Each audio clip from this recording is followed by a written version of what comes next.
नमस्कार। आज बात करते हैं एडटेक की दुनिया के एक बहुत बड़े नाम फिजिक्स वाला की। हाल ही भी इनके फाइनेंशियल्स आए हैं, तो सोचा क्यों ना जरा इनके रिपोर्ट कार्ड पर एक नजर डाली जाए।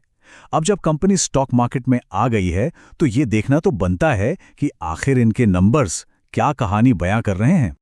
लेकिन देखिए, नंबर्स को समझने से पहले ना इनके मिशन को समझना बहुत ज़रूरी है। अलक पांडे जो इनके सीईओ हैं, उनकी एक बात है जो पूरी कंपनी की सोच को दर्शाती है। वो कहते हैं, शिक्षा कोई लग्जरी नहीं बल्कि हर बच्चे का हक है। और सच पूछिए तो उनका पूरा बिजनेस इसी एक सोच के इर्द गिर्द घूमता है कि कैसे अच्छी और सस्ती पढ़ाई भारत के कोने कोने तक पहुंचे। तो चलिए अब देखते हैं कि ये जो मिशन है ये ज़मीन पर, मतलब बिजनेस के आंकड़ों में कैसे उतरता है। नज़र डालेंगे फिस्कल ईयर 2026 के दूसरे क्वार्टर के नतीजों पर। तो सबसे पहले बात रेवेन्यू की।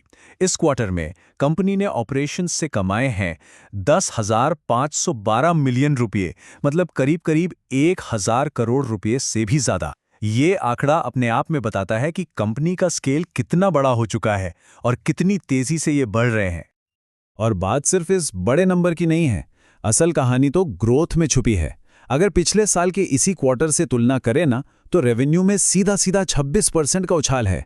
ये एक बहुत ही सॉलिड ग्रोथ है जो दिखाती है कि कंपनी का मोमेंटम बना हुआ है। अच्छा, रेवेन्यू तो ठीक है, लेकिन क्या कंपनी पैसा बना भी रही है? तो हाँ, अब आते हैं मुनाफे पर। सारे टैक्स चुकाने के बाद इस तिमाही में कंपनी ने 697 मिलियन रुपए का प्रॉफिट कमाया है। और देखिए, ग्रोथ के साथ साथ प्रॉफिटेबल होना ये किसी भी कंपनी की फाइनेंशियल हेल्थ के लिए एक बहुत ही अच्छा साइन होता है। और ये कोई छोटा मोटा मुनाफा नहीं है। पिछले साल के मुकाबले प्रॉफिट में 70% का जबरदस्त जंप है। 70%! मतलब कंपनी सिर्फ प्रॉफिटेबल नहीं है, बल्कि इसकी प्रॉफिट कमाने की रफ्तार भी बहुत तेजी से बढ़ रही है। तो ये सारे जो बड़े बड़े नंबर्स हैं, इनके पीछे कौन है? स्टूडेंट्स। इस फिस्कल ईयर के पहले 6 महीनों में ही कंपनी से 3.62 मिलियन यानी लगभग 36 लाख यूनिक पेड स्टूडेंट जुड़े हैं। सोचिए, इतने सारे स्टूडेंट्स इनकी सर्विसेज के लिए पे कर रहे हैं। ये दिखाता है कि इनकी पहुंच कितनी गहरी और कितनी बड़ी हो चुकी है। ठीक है, तो अब सवाल ये उठता है कि ये पैसा आ कहां से रहा है? ये जो शानदार नंबर्स हैं ना, ये दो अलग अलग इंजन से आ रहे हैं, एक ऑनलाइन और दूसरा ऑफलाइन। चलिए जरा कंपनी के इस इंजन रूम में झांक कर देखते हैं कि ये दोनों मिलकर काम कैसे करते हैं। और ये देखिए, ये काफी दिलचस्प है। H1 FY26 में रेवेन्यू का बंटवारा देखिए, लगभग आधा आधा, 49% ऑनलाइन से और 47% ऑफलाइन से। मतलब ये कोई सिर्फ ऑनलाइन या सिर्फ ऑफलाइन कंपनी नहीं है, ये एक असली ओमनी चैनल प्लेयर है जिसके दोनों पैर दोनों ही दुनिया में मजबूती से जमे हुए हैं। अब ये स्लाइड जो है ये इनकी पूरी स्ट्रैटेजी की चाबी है। हो क्या रहा है समझिए।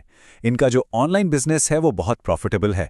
वहां से जो पैसा आता है उसे ये अपने ऑफलाइन सेंटर्स को तेजी से फैलाने में लगा रहे हैं। मतलब एक तरह से ऑनलाइन इनका कैश इंजन है जो पैसा कमाता है, और ऑफलाइन इनका ग्रोथ इंजन है जिसे ये पैसा लगाकर बड़ा कर रहे हैं। कमाल की स्ट्रैटेजी है। तो ये तो हुई मौजूदा स्थिति, लेकिन आगे का क्या प्लान है? ये ग्रोथ इंजन और कैश इंजन मिलकर कंपनी को कहां ले जाएंगे? चलिए इनकी फ्यूचर ग्रोथ प्लेबुक पर एक नजर डालते हैं। देखिए, एक स्मार्ट कंपनी कभी भी एक ही चीज पर डिपेंडेंट नहीं रहती, और फिजिक्स वाला भी यही कर रही है। ये जो टाइमलाइन है ये दिखाती है कि कैसे इनके टोटल ऑनलाइन एनरोलमेंट्स में जेईई और नीट का हिस्सा धीरे धीरे कम हो रहा है। इसका मतलब ये नहीं कि जेईई या नीट कम हो रहा है, बल्कि ये है कि कंपनी अब दूसरी कैटेगरीज में भी उतनी ही तेजी से बढ़ रही है। वो अपनी डिपेंडेंसी कम कर रहे हैं। तो मोटे तौर पर आगे बढ़ने के 3 मेन पिलर्स हैं। पहला, जेईई नीट के अलावा 13 से भी ज्यादा नई कैटेगरीज में घुसना। दूसरा, ज्योग्राफिकल एक्सपेंशन, मतलब देश के दूसरे हिस्सों, खासकर साउथ इंडिया में नए सेंटर्स खोलना। और तीसरा, स्ट्रेटेजिक अधिग्रहण, यानी अपने जैसी सोच वाली छोटी रीजनल कंपनियों को खरीदना। अच्छा, अब तक तो सब अच्छा लग रहा है ना? लेकिन देखिए, किसी भी कंपनी की पूरी पिक्चर समझने के लिए सिर्फ अच्छी बातें नहीं बल्कि वो एरियाज भी देखने जरूरी हैं जहां थोड़ा ध्यान देने की जरूरत है। तो चलिए एक बैलेंस्ड नजरिया रखते हैं और देखते हैं कि यहाँ ग्रीन फ्लैग्स क्या हैं और थोड़े चिंता वाले एरियाज या कहें कि रेड फ्लैग्स क्या हो सकते हैं। तो अगर स्कोर कार्ड देखें तो एक तरफ बहुत मजबूत ग्रीन फ्लैग्स हैं, जैसे कंपनी के पास जबरदस्त फ्री कैश फ्लो है, मतलब हाथ में खूब कैश है। मार्केट बहुत बड़ा है जिसमें अभी 2% से भी कम पैट है, और इनका मॉडल कैपिटल एफिशिएंट है। लेकिन दूसरी तरफ कुछ एरियाज हैं जिन पर नजर रखनी होगी, जैसे फैकल्टी का कंपनी छोड़कर जाना जिसका रेट करीब 27% है, और पूरे साल का प्रॉफिटेबल होने का टारगेट अभी FY27 के लिए है। मार्केटिंग पर भी खर्चा बढ़ रहा है। तो ये कुछ चीजें हैं जिन्हें ट्रैक करना जरूरी होगा। तो ये तो हो गई नंबर्स, स्ट्रैटेजी और प्लस माइनस की बातें। अब जरा एक कदम पीछे हटकर बड़ी पिक्चर को देखते हैं।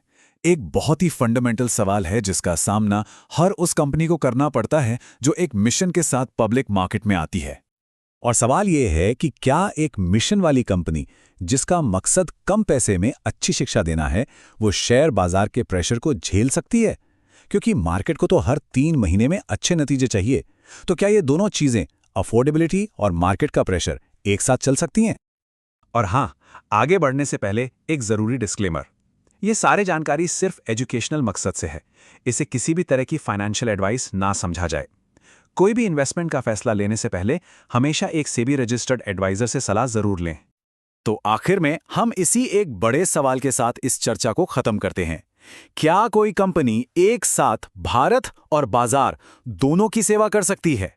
मतलब क्या वो आम जनता को भी खुश रख सकती है और अपने इन्वेस्टर्स को भी? फिजिक्स वाला का ये जो डबल मिशन है, ये कितना कामयाब होगा, ये तो खैर आने वाला वक्त ही बताएगा।